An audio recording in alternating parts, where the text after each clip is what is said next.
Every computer has a clock, but what does the clock do? What does it look like? And how does it help the computer to run properly? These are the things we're going to look at in this video. So you can see here that the computer is running at the moment. So if we drop down into the computer and we drop down into the CPU, you'll see that all of the registers here, they all have a sets and enable pins. And the set and enable pins, these are the key to understanding the timing throughout the machine. Let's imagine we want to move the contents of register R1 into register R2. The first thing we have to do is we have to enable the contents of register R1 onto the bus. So the enable pin goes high.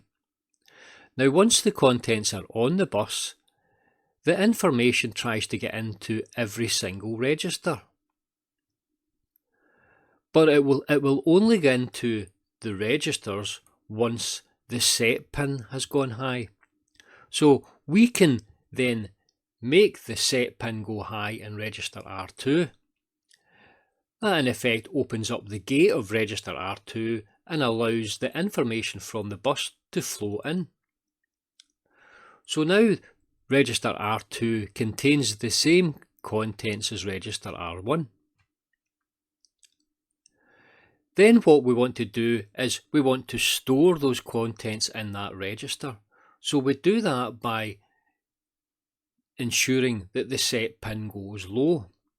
So now when the set value has gone low, that information is now fixed into register R2. Now we finish off the cycle by then ensuring that the enable pin goes low. So that is the entire cycle of sets and enables that runs through this machine continually. And you'll notice it takes 4 clock pulses.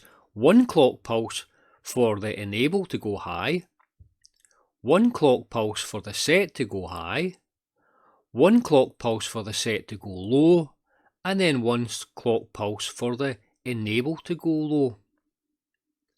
And then this set of clock pulses occurs over and over and over again. So let's do this within the machine. Let's move the contents of one register into the contents of another register. We're going to write a simple bit of code. We can call it move underscore example.asm. We're going to start off in position 0 cross 8000 in the memory. We're going to put the number 1 into register R1. We're then going to move the contents of register R1 to register R2, and that's the end of the program. So we can then go terminal, run task, assemble file. So that's the assembly successful. We can now go ahead and load the program into the machine. That's move example. So we've got the assembly language code here. 0101 is the data command that puts the value 1 in register R1. 1D12 is the move command. It moves the contents of register R1 into register R2, and 5800 is the end command.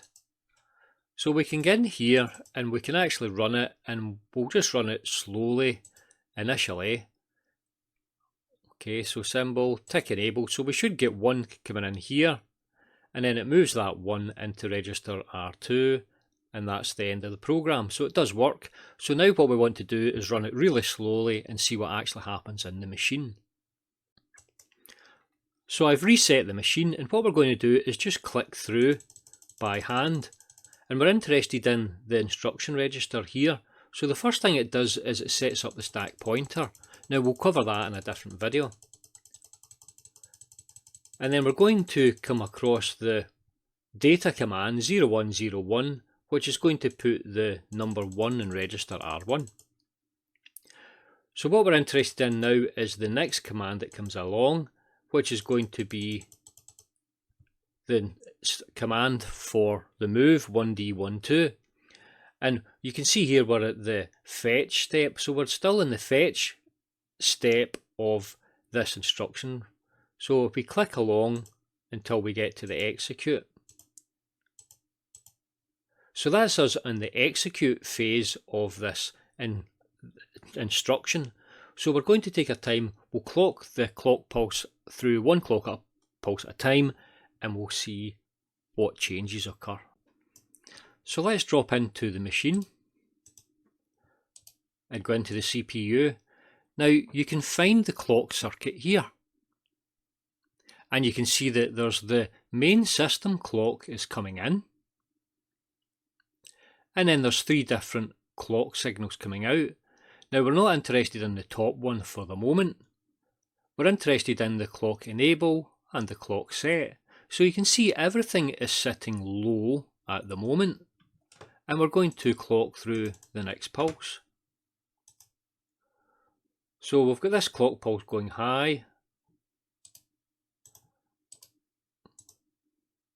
So this is the clock enabled. So the clock enabled here has gone high here. And if we come down into the here, you'll see that we've got the enable line has gone high. Okay, but we haven't chosen anything yet, so we need to do through the next clock pulse to get the choice. Okay, so it goes low here. And you'll see that the next clock pulse, the set has now gone high as well. Okay, so it means there that the enable has gone high and it's put the number 1 onto the bus. Now you'll see that the set has gone high, but it hasn't set it into register R2. If you have a little look here and we head along to the very end, it's actually put it into this cache register. So we haven't gone directly from register R1 to register R2, we've gone from register R1 over to the cache register. And then when the next clock pulse comes along,